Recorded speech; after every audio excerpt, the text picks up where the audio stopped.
welcome everybody. Thank you for taking the time out on this gorgeous Taupo afternoon. There's a multitude of things you could be doing with your afternoon, so I'm grateful that you're here. If you don't mind, we might just start with the opening karakia, and I'm happy to lead that. And then I'll also give you a bit of a translation of what it means. Tuia ki te Māori o te whenua. Tuia ki te mana o te tangata. Tuia ki te pono, te aroha, kia piki, kia eke, ki te taumata, huie taikie. So the translation for that is a blessing on this meeting that we might work together well and collaboratively, connect to the life essence of the land, connect and respect to all, be honest and compassionate as we seek to improve, to exceed expectations, to aim or reach for the summit as we come together. So this refers to us as TDC and as a community coming together today to work towards good outcomes. So once again, thank you for being here. Health and safety, I think the exit points are pretty obvious. The toilets are here and here. Recording is in process, so if you don't want to be seen on the recording, I think those are the seats there. Otherwise, you will be visible. So yeah, once again, we're looking forward to a really open and respectful, collaborative afternoon. I don't want to take too much time talking today because we're really here to listen. What I will just do though is let you know that on Tuesday, elected members met to discuss what possible options for amalgamation are. And around the room, there is a little package there with the slides from our presentation, which you might find quite interesting. So essentially, we've narrowed it down to 4 options that we've directed staff to investigate further. So that, well, in my opinion, we need to look at what's going to work just as much as what's not going to work, because as you may or may not know, we're also named in other possible scenarios, and there's a potential there that we could be compelled to go that way. So I think it's really important, and we all agree, that it's really important to understand what all of the eventualities could be and what's going to work best for us. So I'll introduce myself. I'm familiar with most of you here. My name is Rachel Cameron. I'm a councillor on the Taupō District Council. And very shortly I'm going to hand over to Kevin, Deputy, to say hello. Also in the room, of course, is His Worship, Mayor John Funnell. And we've got the A-team from the staff here as well. We've got Sarah, who looks after all of our finances, General Manager Finance. We've also got Hadley, who looks after people and engagement. We've got Roger from the Transport Department too. So I'm really keen to hear a lot more from you than we are presenting today. So Kevin, have you got anything to add at all? No, you're doing really well. Very well. Okay, well, we are live streaming this and it will be uploaded later as well. So we would like it if you could talk into the microphone, and Jen's got one there. So one update that I'm actually really excited to present today. You might recall from the last Councillor Connect Forum, we were asked about the possibility after the presentation from young Jack about a water fountain. So the Reserve Management team have come up with a location. They have obtained some quotes to help advise the community groups who have offered to fund this. And we're looking at the Toby, which is near the red roof, the shack out there as the location. So there's a Toby there. We have the council contractor who's very familiar with the work and can get straight in. And we also have a quote there for what the price of the fountain is.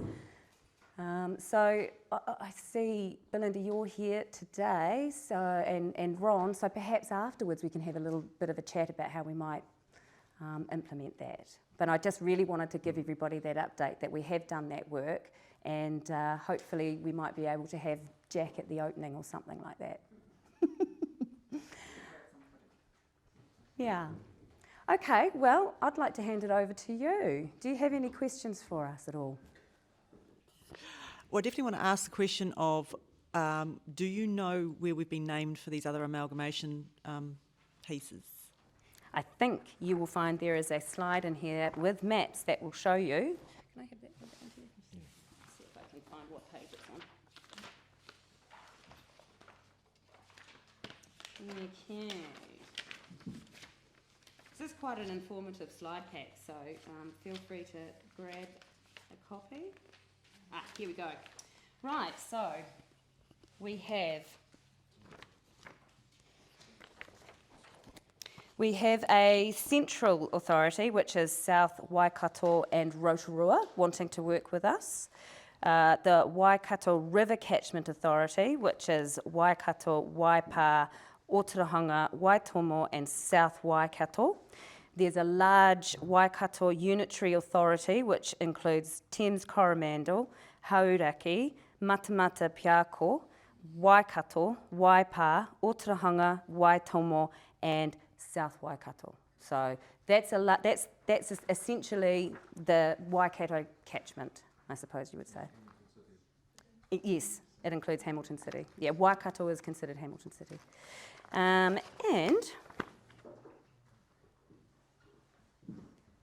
Actually, Hamilton City's all on its own. Waikato District goes further north, you'll see on the map there, just to correct that. So, yeah, Waikato catchments, current regional council catchment boundaries is one we're named in. And half. Provincial Unitary Authority, which is Thames, Hauraki, Matamata Piako, Waipa, Otorohanga, Waitomo, South Waikato. And then there's the Waikato Waters plus Taupo that we've been named in as well. So lots of people want to join with us. So that's why the work that the team are doing for us is so important, because we need to understand what's going to work and what's not. It's quite a nuanced situation, given we've got to consider finances, we've got to consider infrastructure, the state of infrastructure. Do they fund depreciation? What's their debt level like? What's the population in particular? Because that will help determine representation.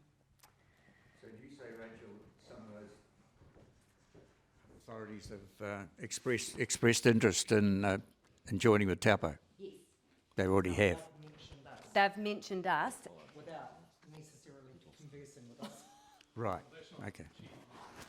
Yeah. So I'll address that. So most of those options that you've just had presented, we learnt of our involvement through reading the Waikato Times. Oh, very good.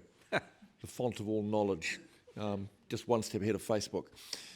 So none of the councillors have actually had the courtesy to connect with us before naming us in their options. But what I would say is that a number of councillors who went out early have then put a second and subsequent option on the table. We've not done that. We've been quite deliberate about the process we've taken.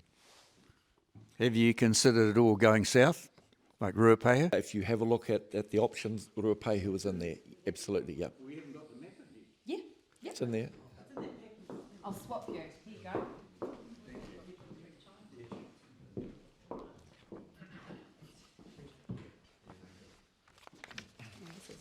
Not a full one, actually. So subsequent question then, have we done the courtesy of talking to all the ones that we named in our? We certainly did, yes. John, would you like to answer that? Did we provide that courtesy to those we named? Oh, absolutely. Kevin and I have spent most of our life, excuse me, in the last month travelling around talking to all our other mayors, and the ones that we have in those 4 profiles there, there's one on the right, that's us. We spoke to ourselves, if you like. But all the others we've met with, and as late as about an hour ago, Kevin and I were talking to most of the mayors. The Ruapehu one was at a meeting, couldn't make it, was a conference call, but I've spoken beforehand. But they have all agreed to work with us. Obviously, they've got some conditions that need to be satisfied, but that's why they're in our proposals. They're the only ones that have sat down with us and agreed to work collaboratively with us to put a proposal together. These are just options, not an order of preference. Yeah, that's right. Yeah, in no order of preference. They were just the options that the elected members decided they would like the staff to do a deeper dive into. We've got some high-level information that we're working on at the moment, but in order to put a proposal together, we just needed to narrow it down. I think just to add some flavour to your point, Belinda, that this has been like a moving beast. It's like trying to put a plane together while we're flying it, but also the emotions that run with it. So some of the reactions that some councils had immediately was, no, we're not doing this, no, we're not going to, not going to happen. But then kind of as information's come out and people have been able to progress their thinking, then kind of what might have been a no initially has become a let's have a conversation, but also being really cognizant of the way that we manage this situation will have an impact on reactions. So, for example, there was one mayor that came out and said that they were going to join with the Taupō District Council without having had a conversation at any level. So that upset quite a few people at the table because it sounded like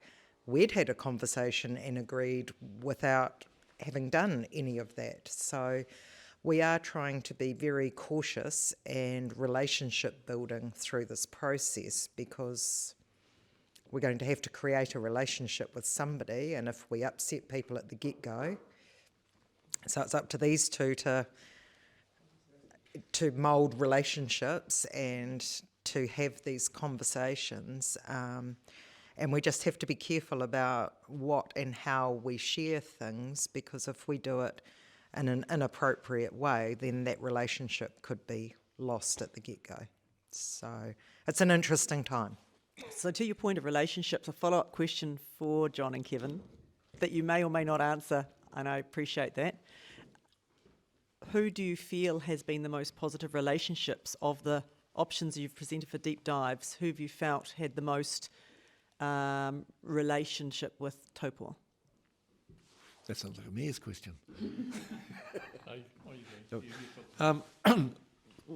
Like as John said an hour ago, we're in conversation with Mayor of South Waikato, Otrahonga and Waitomo. So it's public knowledge, Otrahonga and Waitomo have already agreed to go together, and they are very favourably disposed to talking to us about a subsequent amalgamation. In fact, what is the time? Probably about now they're on a Zoom call with the Minister of Local Government, because they indicated they were having a call with him, so they will be running options past him around the feasibility of what they're suggesting. South Waikato have been very open.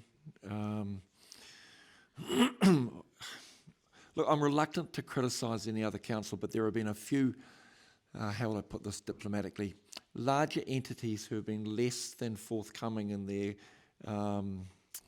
appeal to us. Okay? We have to be careful what we say. Yeah. We don't want to cause any offence.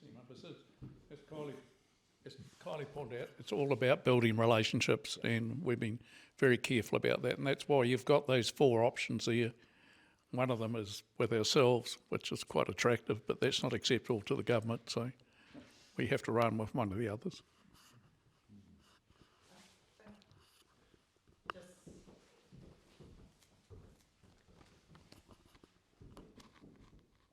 I think that I could speak and say that all of us at the table of the council are in agreement around wanting to ensure whatever happens that we have good representation for our community. So if you look carefully at these options, you'll see a lot of alignment, and I think it's just worth viewing that alignment. You think about all of the points that Rachel just made, I'm just trying to reiterate. So population, debt, assets, condition of assets, attitudes. The other one that I'm really interested in is post-89, when the last reforms happened. You look at which councils kept their assets and which ones didn't, because I think sometimes if you look backwards, you'll see forwards as to how people act and behave. And you look at where Taupo's sitting financially and with their assets and all of those things, and what we did post the 89 reforms. So if you start looking between the lines, you'll certainly find synergies. And just following on from that, I also would like to thank everybody out this way who submitted the survey to the survey. It's really helped guide us as to what's important to you as a community as well. And there was typically a very good turnout from Kinloch. So we do actually have this page in the pack which shows what the results were of that survey as to what was deemed to be important by members of the community. Blue being very important, and light blue, and then there's a darker blue that's not important. That's the other end of the scale. So you can see by that page, financial sustainability, levels of debt, investment, assets, including infrastructure, was of utmost importance through that process, it seems. Second was affordable rates. Third, quality services, amenities and infrastructure. Then came efficiency, more efficiency, less duplication, and healthy environment. Keep decisions local, urban growth is properly planned, and that local character is protected. We also had a question there about maintaining relationships with our communities, including iwi Māori. So that's actually, that was really good feedback for us, and we had a really good response from the community. So yeah, once again, thank you. So just coming back to financials, we've got the TEL fund. Can we ring fence that because it's unique to us? That is absolutely what we're doing. Yeah. Sarah, do you want to speak to that perhaps? Or perhaps explain what it is, because many may not know what that means. Yeah, so the TEL fund is a fund that Taupō District Council has from the proceeds of the sale of Taupo Electricity Limited. It has been used for a range of things since 1995 when the asset was sold, including payback of debt and rate subsidisation, some community projects. But for the last 3 or 4 years in particular, we've been really focused on building the value of that fund to be able to give back to the community through community projects and the like. So that's been our focus, and it was always going to be this long-term plan where we made sure that the community started to see the value of what we were doing, which interesting timing. But we have actually sought advice. So as soon as the amalgamations potential amalgamations were announced, we sought some advice from our legal representatives to see what the best way is to ensure that stays in the Taupo community, because that would be, again, a little bit unfair. You look at other districts, Waipa, for example. I'm chair of Waipa Networks Trust, and we own the Lions Company there. Some went into private ownership, and people got, the residents of those towns got their payouts, or some are still in community trust models. So it would be really unfair for Taupo, I think, if the Taupo district didn't keep that as a Taupo asset through these potential amalgamations. And what's the current fund? What's the total at the moment? With some global economic factors, it has moved a little bit. So I get weekly reports. I think the last one was about 85 or 86 million. How much was it when it was invested, Sarah? I think when we invested, I think it was 66, 67 million. So that's been our key strategy for this past 3 years. Financial strategy is to try and increase the value of that fund, so then it can provide the most return to the community when we started to look at how that's used. So that was, again, going into this next long-term plan, that was always going to be the strategy for the councillors to then decide what they were going to work with the community to decide what they were going to do with it. Yeah. And especially as we go into a rates cap environment, we knew that meeting community needs was going to get tougher to finance. This was a fund that we were hoping to be able to do that with. So we consider it very important. Any other questions at all? So what were what were the particular advantages of option one? The 4 options, option 1, it looks pretty unwieldy when you look at it on the map. I'm sorry, I don't... It's the whole of Waikato. Oh, the rationale behind that is that the direction from central government was very much looking at catchments, and they've disbanded the Waikato Regional Council, as you know, and the new amalgamated territorial authorities will take over those functions. So we felt it was very important to investigate that at the very least. That was the rationale behind that. I can touch on some of the feedback themes too, if you like, out of the survey results. It seemed as though the community were a little bit confused about the why, what the rationale and purpose for amalgamation was, and the speed at which it was being done. Obviously, this is all central government led, essentially, and there was some pushback from community about finding efficiencies. So I guess that's understandable. The mood is very cautious and concerned and very protective of the Taupō District's local identity, the assets that we've worked hard to build and maintain, and the decision-making authority. So those were of high importance as well. Some responses supported the reform in principle, mainly for potential efficiencies, reduced duplication and stronger regional capability, but many are sceptical that the amalgamation will deliver lower costs, better services or improved accountability.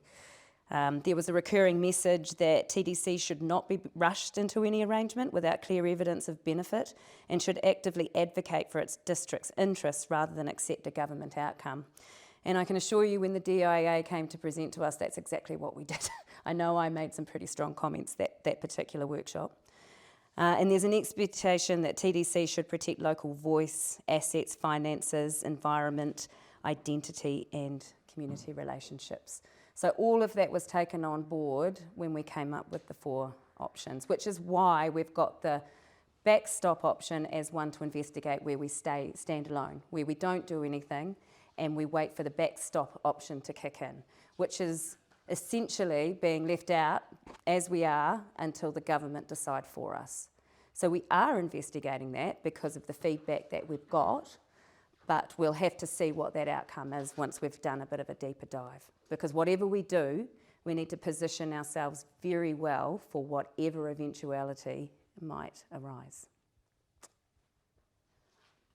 So how much influence does the government have in all this process? Like, are you going to do all this and they just turn around and just say, well, this is what you're going to have? Quite possibly. It is completely central government driven. Yeah, bearing in mind that the structure and the very existence of local government is a construct of statute law.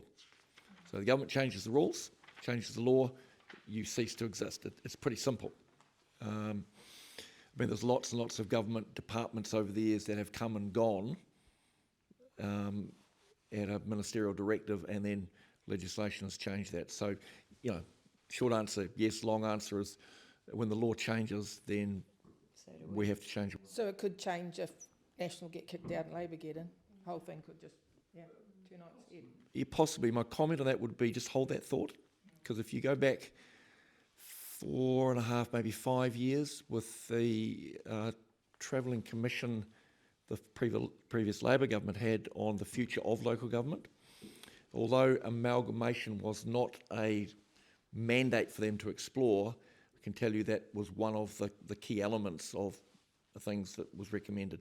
Working together, shared services, collaboration, cooperation, but that's just a euphemism for you join up, yeah. Okay, well, just moving on from that, if there aren't any further questions, although we can come back to it at any time, we did actually have a workshop this morning as we prepare to plan for our long-term plan adoption. Because despite the fact we're going through this process of potential amalgamation, we're still legislated to plan for the next 10 years. So we went through the process today and discussed what our priorities are and what the challenges are, because as you know, we're also looking at rates capping coming into play. So that's a bit of added complexity. Yeah, I mean, I don't quite know how, with such a moving target, we're going to come up with something, but we're going to try. And the staff are working really hard to put something together for us for the next workshop as well. It's just, I don't know, Sarah, what are the challenges that your team are facing in finance in particular right now as we try and make our way through a long-term plan process?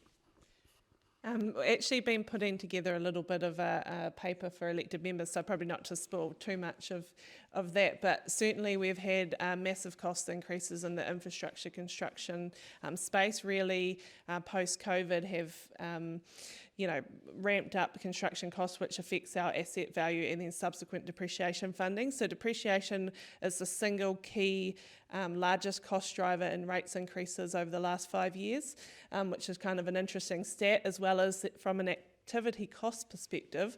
Waters have increased 75% in their costs over the last 5 years, which is a substantial amount to manage.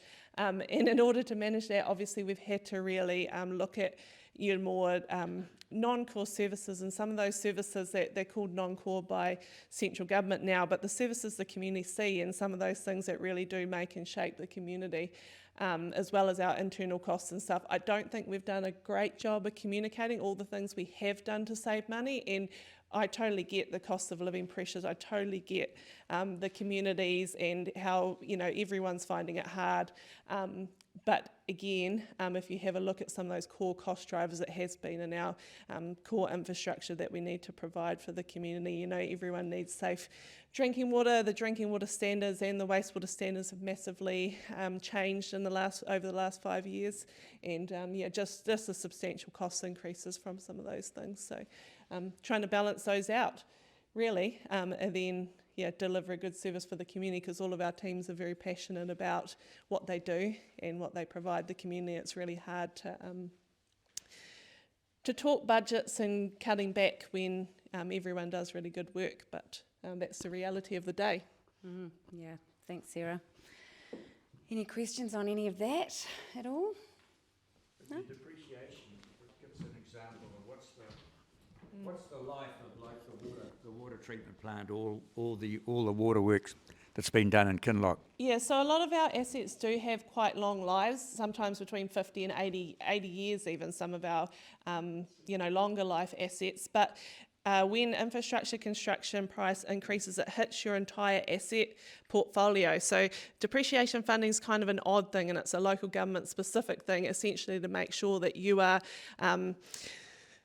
I guess the present day people are paying for the assets that are being utilised, and then that funds your renewals. So that's the essential concept of depreciation funding. So over the life of that 80 years, when the asset value increases, then the depreciation on that increases, and then that hits the ratepayer, because that's when they fund that future replacement and that renewals. So so that's why it's really challenging when infrastructure construction prices inflate so much, to try and keep up, because it's inflation on the entire asset book, not just the current assets that you might think that we're building. It's the whole asset book. So I think there was 1 year, the first year of the long-term plan, if I could remember it correctly, I think about 10% of our rates increase was from depreciation. So that's a 10% rates increase without any other cost increases. And just on that, we recently adopted the annual plan. So when we do a long-term plan, obviously we're making a few assumptions, and every year we then have to reassess, and construction inflation is one that hits quite hard. An example of that is PE plastic has increased, the prices have increased 30%. So that's a challenge. The proposed rates increase for the next financial year came out at 6.6%. So in the previous long-term plan, we anticipated 6.7%. Obviously, we've had some inflationary pressures since then, and we did have to cut somewhere in the region of 1.7 million in expenditure to stay within that, to keep to that 6.6% increase. And interestingly, almost half of that is going to waters. So in the context of long-term planning and all that's going on, have you done the really harsh blocks of, okay, what's core, what's not core, and what exactly are those? Obviously core, I would think, are water, wastewater, roads, maybe rubbish. What are they actually in your breakdown? Well, at the long-term plan workshop this morning, what's been discussed and will be presented more thoroughly is what we must do, what we could do, what we should do, and what we could do. So we've asked the staff to come back to us in the next workshop with exactly that, because we've got the capital expenditure, we've got the projects that we have to do. What of those must we do? What should we do? You know, best practice is that we keep our maintenance up, right? And then what could we do? And then it's going to be a case of going through line by line and assessing exactly that. So specifically, if you look at the bill before Parliament, what's been before Parliament for some time now, the Local Government Efficiency Bill, that clearly defines what the core business of council is. So it's roading, so it's local roads, not state highways. It's water infrastructure, it's rubbish collection, it's parks and reserves, libraries, museums, sporting facilities, and I've missed one. I think governance might be in there as well. So those are the things that we will soon be mandated. So the well-beings that are currently in the Local Government Act, gone. Although change of government in November might just flip that coin on its head again. So those are the sort of things that we're mandated. So the placemaking, the things that make the community a nice place to live, those are going to be what everyone keeps saying, nice to haves. We'll see how we fund that, and that's potentially where the TEL fund is going to come into its own. We do actually have Roger in the room, so I wonder, Roger, are there any key projects out this way, infrastructure roading, that you might want to update anyone on? I know there could be some interest, perhaps, if you're able to give an update on the Reservoir project, or I can read out what I've been provided with by Tony. Hi folks, I'm Roger Stokes, Infrastructure Manager. I've got the rubbish collection under my team, that's landfill recycling, management of the transfer station. We've got transport operations, the resealing and maintenance, one side of it, and we've got the asset management side of it, and land development. There's development engineers. I used to be a development engineer, as Bruce and I have many conversations over the years on sides of his developments all around Taupo. I'm just on the point in the water. I'll probably just leave that update you've got from Tony there. I couldn't do any better than what I saw you'd written in there for him. I wasn't here last meeting, but I did go back and watch the YouTube video after being prompted, saying there was a few questions. So I've scribbled a few notes in relation to some of the questions that came up, and if there's any more, talk to me after I finish this bit. So I've just noted there were questions about Whangamata Road and the seal stripping, etc., to about 600 metres this side of Otaki Road. If you go past there now, you'll see some 50 km/h signs sat there.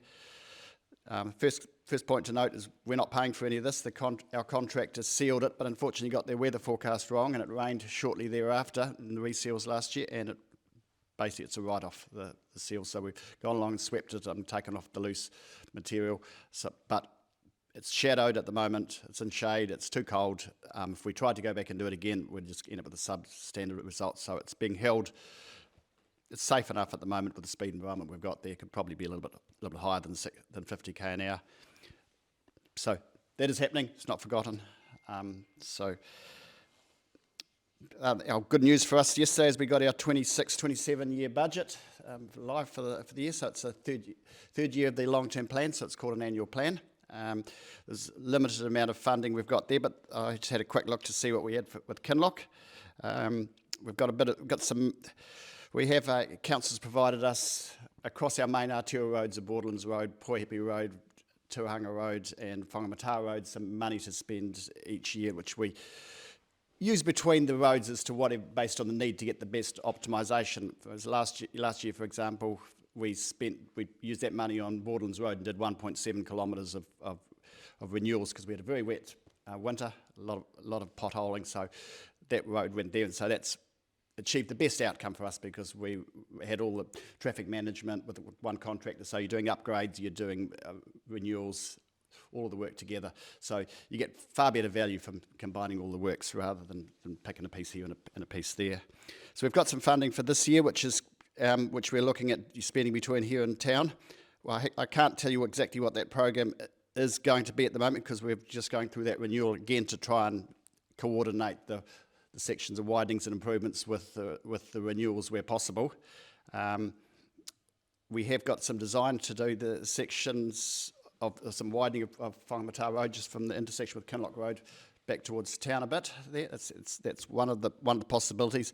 But if we've got some other areas where we're doing renewal, some of the sections of Poepi Road, as where some of the corners going up the hills, we're looking at those.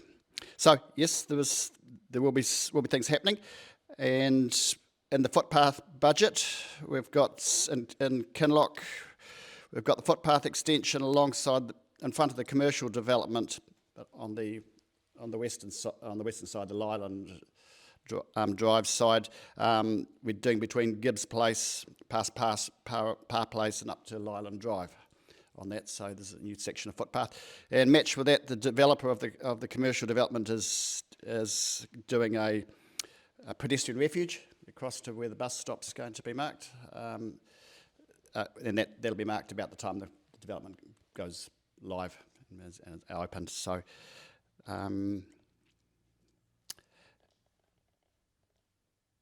the project that's not ours, but I think Belinda's well aware of, the Lockie Dock's got a bike parking facility coming down here. So Sarah Rates reminded me to point that out. She's quite excited about all these cycling facilities and initiatives. So that's Bike Taupo, I believe. You'll know more about it than me. So I'm not over all the detail and things, but that's a quick rundown of what I know is happening for this year. And if anybody's got any questions, I'll try and elaborate. Otherwise, I'll pass you back to our chairman. You're just going to answer it anyway, so. That's awesome, and really appreciate that level of detail being shared with us. It's really great information. Exciting to hear the footpath extension along there. So that, for everyone's information, was definitely connected with the moving of the bus parking, and that's where the vast majority of students walk from. So it's all about encouraging other than driving behaviour to buses. And at the moment, if they walked along there, literally you'll get your feet wet before you get to school. So that's a cool thing. It seems like a little thing, but they all add up. Question on the roading, because we did have an accident at, I think it's about number 580 Whangamata Road, and there's quite bad pooling on the roads there. So I'm just hoping that that's fed in, and I'll send you another email just to make sure it's on the list, because I know I've certainly come around there a few times at a lower speed, I might add, but if it rains, it's a really dangerous corner, and we don't have any signposts on there at all, like, you know, when it's raining, take extra care. And you know, if you're a local, about that corner, but that could definitely take a few, and I think they landed on their roof. I'm looking over at Bruce, because I think he remembered. I've come across one there. Yeah, you found that one happened there, so I just want to add that into the thoughts. So 580, is that just the side of the area we've got the cones and the seal stripping? Is that? No, if you go out of Kinloch and turn right towards town, you go past Kinloch Landscaping, and it's not the first corner, it's the second corner. It's between Kinloch Landscaping and Hateri Road. I'll send us some details of just where. I might add, actually, there's one item I forgot to put on my list. The conversation with the Glenn Bunting had at the last meeting. Glenn's right here. Yeah, that conversation's been continued online with Claire, and you'll be pleased to hear that agreement's been reached to put an entry threshold as suggested. You've been communicated that, and I think we're going to continue with the idea of, so they'll probably have a sign, we'll have a sign saying Kinloch on it. So the current signs, those blue signs on Kinloch Road, we've got the 50k an hour, we'll look at shifting those up to the other end of Whangamata Road, the other entry to Kinloch from the west. Might have to, maybe the current position of the signs might need a bit of, because they're quite big, so we may have to play around with the sign position a bit there.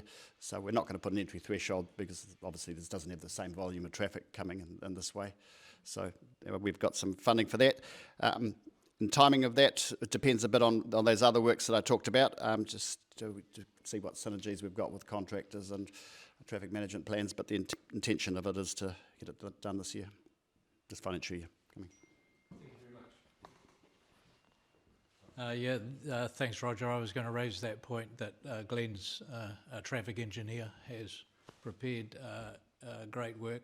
The issue up there for everyone else to be aware of is we've got that footpath now that runs from Kinloch Road down past the transfer station, You get kids and bikes and people walking, and it's very close to a highway which, after decades of treating it as a 100k highway, funnily enough, people still do treat it as a 100k highway. And Glenn's specified distinct entrance features like at Acacia Bay.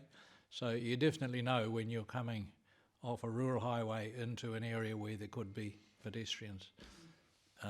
So fairly low cost compared to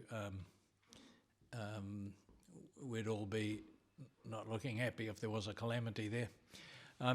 The other thing, I would say, Roger, you will be measuring the roads according to how bad they are and where your dollars are best spent. Also remember to factor in the amount of use and the number of people that are affected. It's not just a matter of this bit of road is not the same as that bit of road. And our Whangamata road is getting a great deal of use, and you're aware that the subgrade is sort of worn out after 50 years, and we're getting a W-shaped traffic pattern which sits water in some areas. Some of it's been fixed, but it'll be a never-ending process. So please keep that in mind when you're deciding where you're going to go next. Yes, indeed. Those 4 roads that I mentioned are our key roads, and the councillors have supported that with funding to do improvements, the level of service improvements, the widening, because as you know, no one would want to ride a bicycle along a lot of those sections of roads at the moment. I certainly wouldn't let my kids do it. Yes, we're well aware of it. There's a whole lot of roads that have, Borderlands Road's one of our real challenges because it's just become a de facto state highway as far as we can tell. We've been approaching NZTA and suggesting that maybe they'd like to look at a higher subsidy for that, because trucks, it's almost a road of preference for the trucks to go along.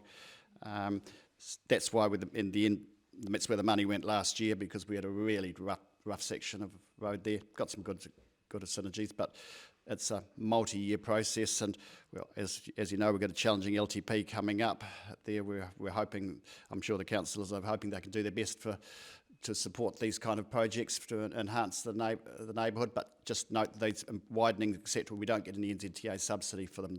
Their subsidies are only about maintenance and renewals on it.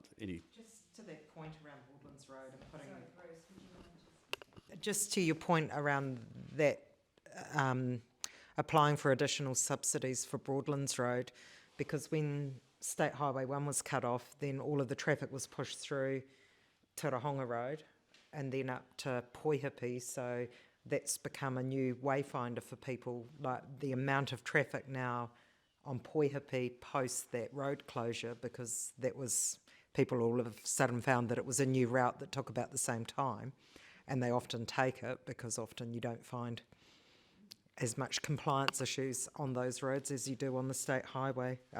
Whether that might be a consideration, Roger, please. Well, that's interesting note. We can put that in our traffic counts to collect the data before and after. Those rural roads don't get it; they're not counted too frequently. We've got a traffic counting program.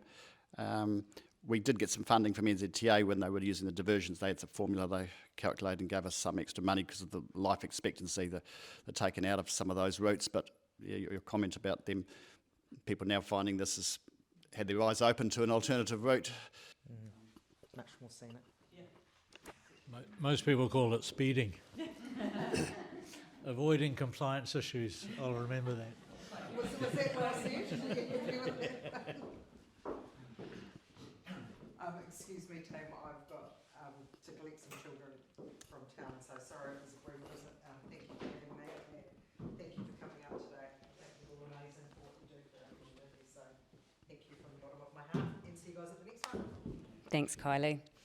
Well, I'll just round out the infrastructure then, because a question was raised at the last Connect Forum about the low zone reservoir project. So just an update on that. The reservoir is planned to be constructed below the lookout, and the lookout will remain in place. The team is currently working through the final stages of the land reclassification process, just the legal steps there. Alongside this, our teams are working through the site designation. The tender and design package is in review. Visual elements will be brought to the community for feedback in the very near future, and we're aiming to have the contract awarded within the next 6 months, and we anticipate the project will be completed approximately 12 months after that. I hope that answers your question there. Where is that? I don't know where I don't know where that is. Where's the lookout? It's Loch Eagles Drive. Loch Eagles Rise. Yeah. Oh, it's there. So you're going to be building something underneath that? Just below that and forward. All right, any other questions at all? We've sort of, by the looks of this, we have sort of covered anything that came up at the last Councillor Connect Forum. You've certainly got an opportunity to ask us any questions you like outside of anything on the run sheet there. So if there's anything on your mind. Well, we've got a chance. One question I've placed to a number of councillors over the time, especially facing all these, rates caps, parks and reserves maintenance, mowing, for want of a description. Surely there's some savings we can look at if we're looking at potentially local contractors. Why drive out 40k round trip to Kinloch? We've got a number of contractors here. Kinloch locals often demand quite a high level of service. So if it was known that Ron, say, was a contractor and we knew he was the one doing the mowing, so they'd be onto him, like, right, it needs a clean up here, and we'd get a good local service. Any thoughts of thinking differently like that? Well, yes. You might recall that with the domain out here, there was some appetite for locals to have a bit of a go out here, and we did manage to facilitate that by going through the steps and processes for health and safety and things like that. So that will, yes, we are going to have to look outside the box. I can't say for sure that's what we'll absolutely do, and some of this work that we're doing might require some rationalisation of some of these reserves as well, planting them out instead of having to mow. So there's a lot of ways that we can look at reducing those costs and getting better use out of our reserves. Cool. Could that include something like wildflowers down our footpaths? We talked about this a couple of years ago in Kinloch because, frankly, even when they mow, it's a pretty rough mow along the footpath as you come along Kinloch Road. Some of that could be a great wildflower, win-win with the environment. Short answer, yes. Longer answer is this is something I've been looking at for some time. So if you take, for example, in town, the walking / mountain bike gullies that come from what is now the ETA down to the lakefront. So these are areas that parks and reserves have limited ability to get into and do a whole lot with.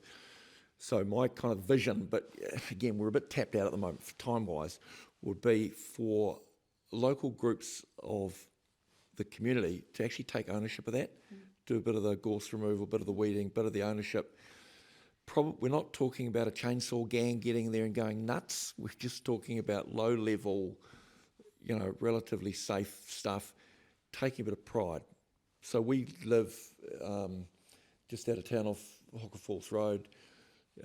There's no council mowing up there. We all do that ourselves.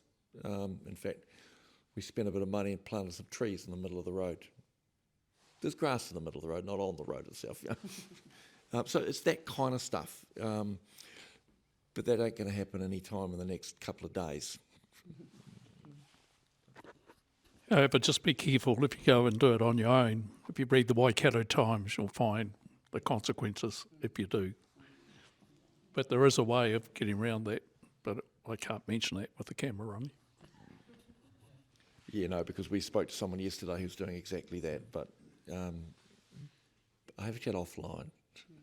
But what John's referring to is you start chopping trees down on dock land, you are going to go for a skate. So don't be doing that. It needs to be done in coordination and full knowledge of the parks team. Yeah. And I consider this a really successful exercise in testing how that might work just out here in the domain. So we've got a working model that's worked for this community, so we're always open to those kinds of suggestions. Yeah. Well, you look at what kids greening Taupo are doing. I mean, that level of collaboration is phenomenal.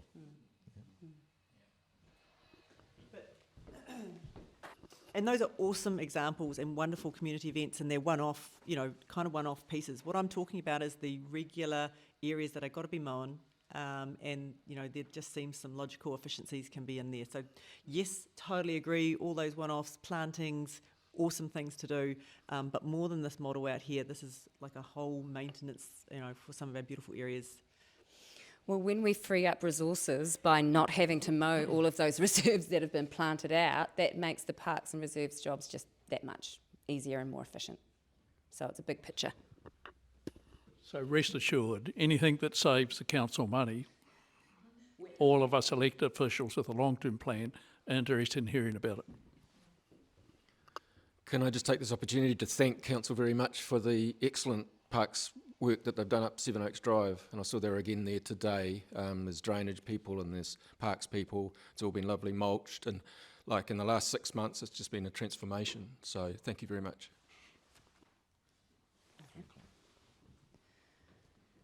Hadley, do you have any sort of feedback at all from your perspective, given your team's out in the community a fair bit, or have we kind of covered that today?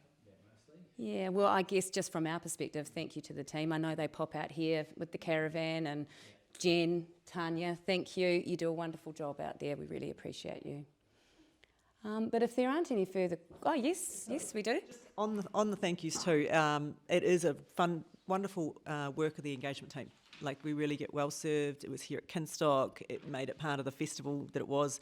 But I just wanted to take a moment as Chair of Kinloch Families Trust to say thank you so much for all of the councillors' support of the Kinloch Kindy and Community Building project. The staff were magnificent and are way above and beyond all the work in the last 2-3 years. It's not just a one-off piece, but your support is hugely appreciated.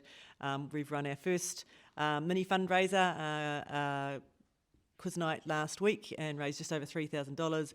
Appreciate KCA running a quiz night this month, which are also going to fund the build. So very excited, and thank you very much. Yeah, and just on that, well done to everyone behind that genuinely community-led initiative. With the changes coming up, I think that's the way of the future. I really do. So being as well prepared as you were has sort of set a precedent there, because there are more development contribution funds. So, you've got your community planning groups together. Put your heads together for the next project, and let's collaborate. That was a really, really well put together project. So congratulations to you, and well done to Seven Oaks too for supporting. And KCA, have you got anything to add? You want to plug your quiz night that's coming up? That's right. That's on the 25th of July, and we ran a very successful one last year, and there was a lot of interest in having another one. So the KCA decided that we'd run this one on the 25th of July, and any funds or profits would go to the Kindy project.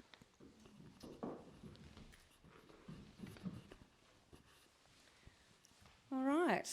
Well, unless there are any further questions, I might close the formalities. What we'll do is we'll just close the meeting with the closing karakia, and I'm happy to lead.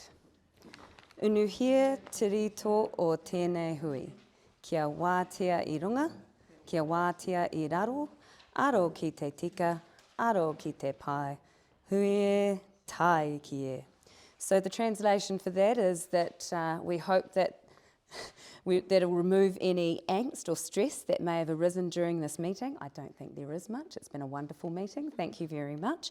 To be free of anything that impacts your well-being, that we will act with integrity as we pursue our goals.